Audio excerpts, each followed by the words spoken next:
Hoje aqui no programa nós vamos conversar sobre a depressão, uma situação preocupante, cada vez mais recorrente. A doutora Joana Dark Sakai está aqui para conversar conosco, tirar nossas dúvidas. Doutora, seja bem-vinda.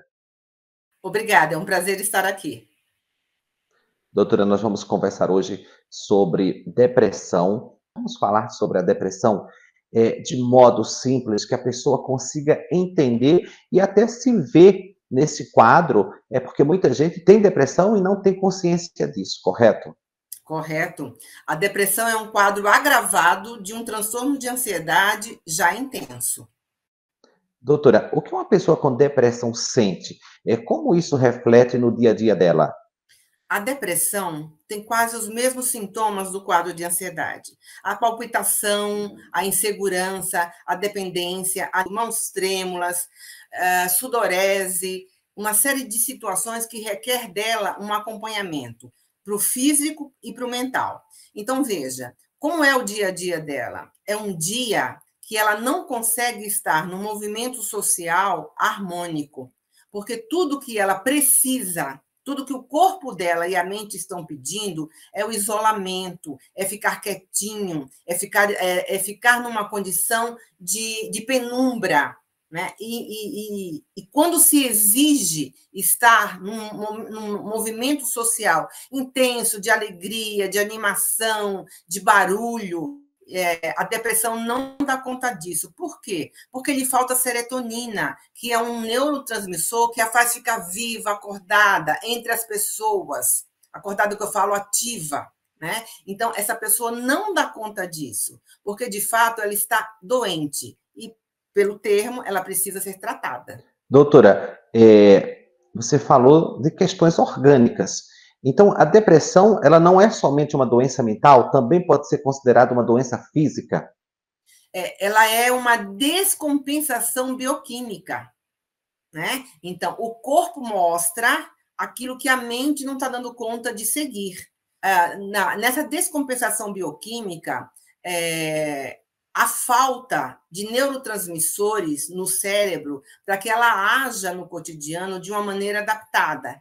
E nessa falta, ela não consegue bancar aquilo que o cotidiano exige. Por isso que ela fica reclusa, que ela fica irritada, mal-humorada, impaciente, incapacitada de estar no meio, né? Às vezes até numa mesa para um café, para um almoço, porque ela não suporta o burburinho, os barulhos, as conversas, exatamente porque ela precisa ter uma organização, né, desses neurotransmissores cerebrais para que ela consiga seguir. Daí a importância do tratamento psiquiátrico com rigor e, para ser medicamentoso, e psicológico, emocional. É muito importante a gente esclarecer isso, porque às vezes as pessoas pensam, né, quando falamos de depressão, de um quadro mental que a pessoa fica com algum incômodo, algum desconforto, alguma incapacidade mental. Mas não, esses sintomas, eles estão presentes no corpo, a pessoa sente isso. É uma realidade, não é uma imaginação. É uma realidade. A depressão é um quadro clínico reconhecido pela OMS. Ela é uma doença incapacitante. No mundo, temos milhares de depressivos. Então, são pessoas que são muito caras para os seus países, para os seus estados, por conta de ser uma doença incapacitante realmente. Né? Então, um pai depressivo, uma mãe depressivo, causa numa criança, nos filhos menores, um comprometimento emocional muito intenso, porque eles não podem assistir a seus filhos pequenos por conta de estarem depressivos. É uma doença, não é frescura, não vai passar, tem que ser tratado. Doutora, o que causa depressão?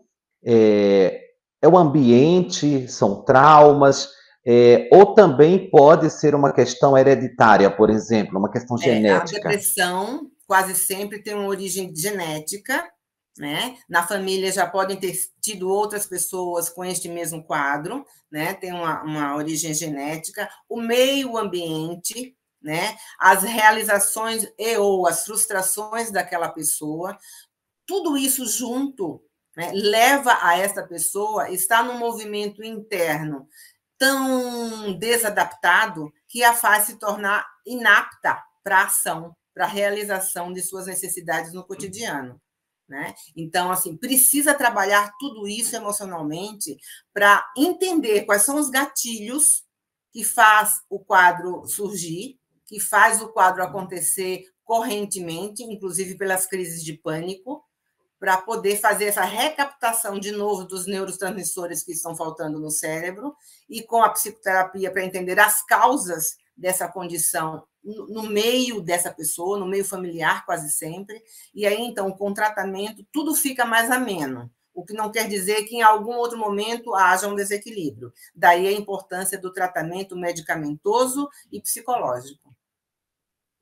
Doutora, e quais são os sinais, sintomas que a pessoa pode identificar logo no começo do quadro e tratar o quanto mais cedo, né? E evitar ficar realmente isolada, perder emprego, comprometer casamento, vida social. Como que a pessoa percebe que ela não está normal? Alguma coisa está acontecendo, pode ser o início de uma depressão. A rede de apoio conhece a pessoa, então sabe como aquela pessoa atua ou atuava. Exatamente como você disse agora, uma tristeza profunda, uma entrega de resultados que não acontece mais, irritabilidade, né, palpitações, choro fácil, isolamento social, né, nada é mais interessante como já foi um dia, né, nada enriquece mais o olhar da pessoa, aquele olhar perdido, no vazio, coisas que interessantes ela gostava de fazer e não gosta mais. Né? Então, assim, não adianta fazer viagens mirabolantes, dar presentes fantásticos, comprar roupas novas. Não, isso não importa mais.